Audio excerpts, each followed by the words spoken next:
हुकूमत ने आइंदा 15 रोज के लिए पेट्रोलियम मसनूआत की कीमतों का ऐलान कर दिया। वज़रात खजाना के मुताबिक पेट्रोल की फी लीटर कीमत में 2 रुपये 43 पैसे और डीजल 3 रुपये 2 पैसे फी लीटर महंगा कर दिया गया।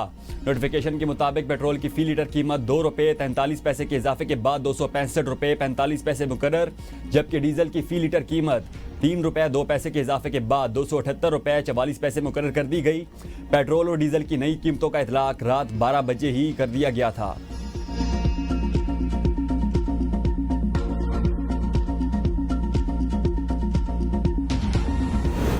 सियासत अपनी जगह मिलकर दहशतगर्दी का मुकाबला करेंगे। वज़ीर आज़म की वज़ीर आला खैबर पख्तूनख्वा को मिलकर चलने की पेशकश। कहते हैं सोहेल आफरीदी को पेशकश की कि वफाक आपके साथ भरपूर ताउन करेगा। सोहेल आफरीदी को कहा मिलकर दहशतगर्दी और बदअमनी का मुकाबला करेंगे। मुझे उम्मीद है सोहेल आफरीदी मेरी बातों को मुस्बत लेंगे। सोहेल आफरीदी को वज़ीर आला मुंतखब होने पर भी फ़ोन करके मुबारकबाद दी थी। उम्मीद है वज़ीर आला KPK मेरी पेशकश को कबूल करेंगे।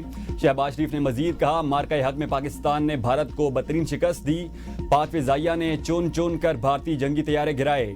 अमरीकी सदर ने पाक भारत जंग बंदी कराई। वज़ीर आज़म का पर चित्राल में यूनिवर्सिटी बनाने का ऐलान। चित्राल के लिए गैस पाइपलाइन का आगाज भी जल्द किया जाएगा।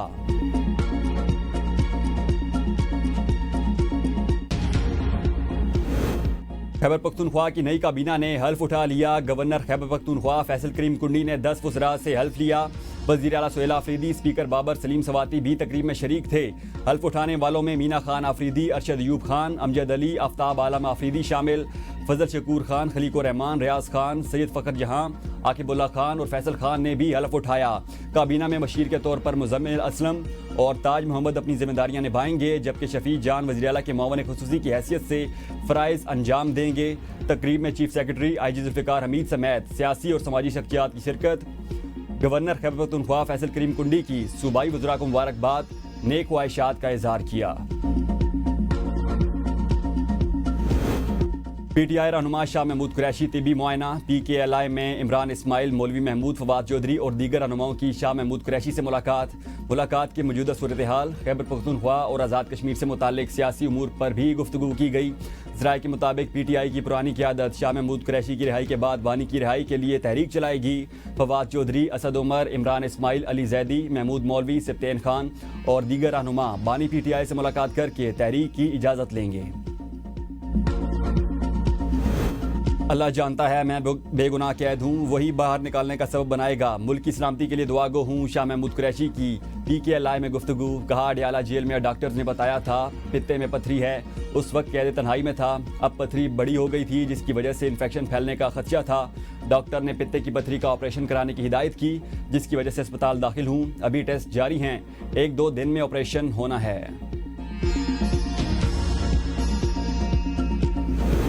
शाह महमूद कुरैशी कई दिनों से अलील हैं। PTI लीडरशिप क़यादत के लिए नहीं जा सकी। साबिक वफाकी वजीर फवाद चौधरी कहते हैं पूरी पार्टी बानी की रिहाई चाहती है, सिवाय उनके जो इसलिए माहौल को तल्ख कर रहे हैं ताकि बानी PTI मजीद जेल में रहें और उनकी अपनी लीडरी चमकती रहे। साबिक गवर्नर सिंध इमरान इस्माइल ने कहा PTI लीडरशिप की पॉलिसी हलवाई की दुकान पर नानी जी की फातिहा जैसी है। बानी की गिरफ्तारी पर अपनी सियासत के अमकाना कोई सियासत नहीं। महमूद मौलवी बोले शाह महमूद कुरैशी से कोई भी पार्टी रहनुमा मुलाकात के लिए नहीं जाता। हम चाहते हैं कि बैठकर बातचीत हो और मसाइल का हल निकाला जाए। मेहरबान कुरैशी ने वालिद की बीमारी की तस्दीक करते हुए कहा सर्जरी नागुज़ीर हो चुकी है। डॉक्टर्स की हतमी रिपोर्ट और ऑपरेशन की तारीख के मुंतज़िर हैं।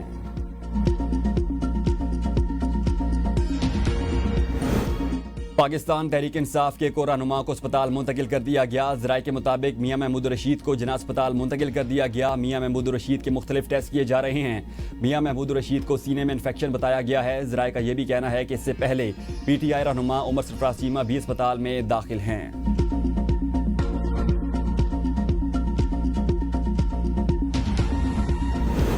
अफगानिस्तान से दरअंदाजी बंद होनी चाहिए, यही हमारा सबसे बड़ा मुतालिबा है। 6 नवंबर को मुज़ाकरात के अगले राउंड में सारी चीज़ें तय होंगी। वज़ीर दिफ़ा ख्वाजा आसिफ कहते हैं मुज़ाकरात के दौरान भी 3-4 बड़ी वारदातें सरहद पार से हुई। TTP की सारी क़यादत उस वक्त काबुल में है। काबुल हुकूमत को अभी तक सिर्फ 2-3 ममालिक ने तस्लीम किया।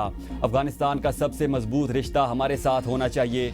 बदकिस्मती से अफगानिस्तान हमारे मेहमान रहे, लेकिन आज उनका हाथ गिरेबान पर है।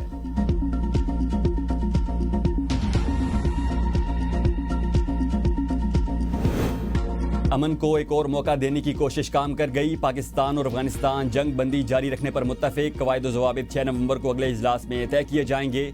मुश्तरका एलामिया में कहा गया कि खिलाफ वर्जी की सूरत में जुर्माना किया जाएगा। तुर्की और कतर की सालिसी में दोनों ममालिक के दरमियान 25 से 30 अक्टूबर तक इस्तंबुल में मुज़ाकरात हुए।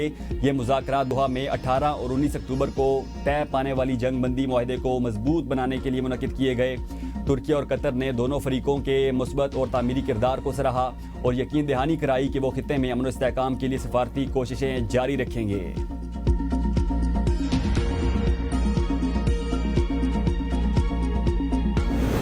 आज़ाद कश्मीर भी पीपल्स पार्टी हुकूमत बनाने की पोजीशन में आ गई। नए वज़ीर-ए-आज़म के नाम का ऐलान इस्लामाबाद से नहीं कश्मीर से होगा। बिलावल भुट्टो कहते हैं आज़ाद कश्मीर में पीपल्स पार्टी की अक्सरियत को अक़लियत में तब्दील किया गया। एक सियासी साजिश की वजह से कश्मीर में खला पैदा किया गया। आज़ाद कश्मीर के अवाम को मायूस नहीं करेंगे। हमारी कोशिश होगी कि कश्मीर के अवाम के मुतालिबात पर अमल दरामद हो। आलमी सतह पर पीपल्स पार्टी ने कश्मीर की आज़ादी की लड़ाई लड़ी। हमारी जमात कश्मीरियों की हर फोरम पर भरपूर नुमाइंदगी करती है। कश्मीरियों से वादा करता हूं कि आपकी नुमाइंदगी करूंगा, मायूस नहीं करूंगा।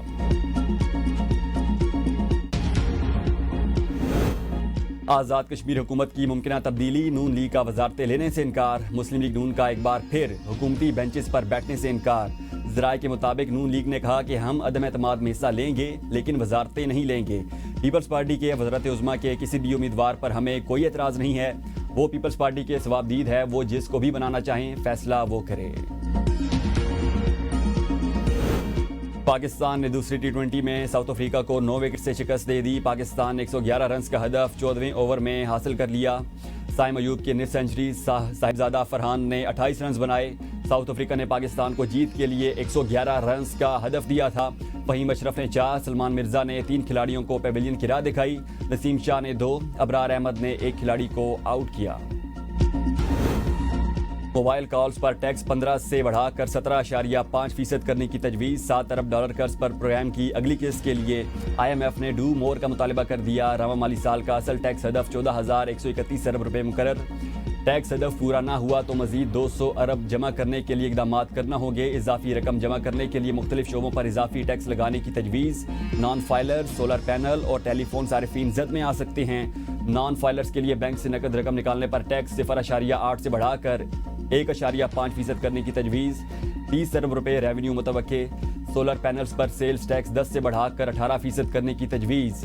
लैंडलाइन फ़ोन पर टैक्स 10 से बढ़ाकर 12.5% करने की तजवीज़ ज़ेर गौर। बिस्किट, मिठाइयों और चिप्स पर 16% FED से 70 अरब इजाफी आमदन कर दिया। मुल्क में महंगाई की लहर बरकरार। मुसलसल 5वें हफ्ते में भी महंगाई में इजाफा। प्याज 65 रुपये, अंडे 10 रुपये, ब्रॉयलर मुर्गी 8 रुपये फ़ी किलो। लहसुन 7 रुपये महंगा हो गया। 20 किलो आटे का थैला 8 रुपये। 2.5 किलो घी का कॉटन 5 रुपये तक महंगा हुआ। दूध, केले और दही भी महंगे होने वाली अशिया में शामिल। टमाटर 154 रुपये फ़ी किलो सस्ते हो गए। दाल चना की कीमत 5 रुपये फ़ी किलो कम हुई।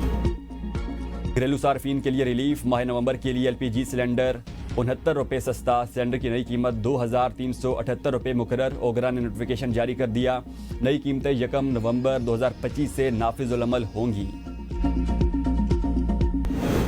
पंजाब में बल्दियाती इंतखाबात पर फिर ताखीर का शिकार। यूनियन काउंसिल्स की तादाद के नोटिफिकेशंस 31 दिसंबर तक इलेक्शन कमीशन को दिए जाएंगे। पंजाब हुकूमत जनवरी तक इलेक्शन कमीशन को डेटा फराहम करेगी। नक्शाजात 10 जनवरी तक फराहम किए जाएंगे, जिसके बाद 2 माह के अंदर हल्का बंदियों को हतमी शक्ल दी जाएगी।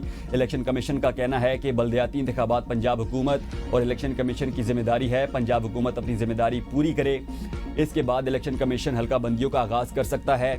इलेक्शन कमीशन की शेड्यूल पर अमल की हिदायत।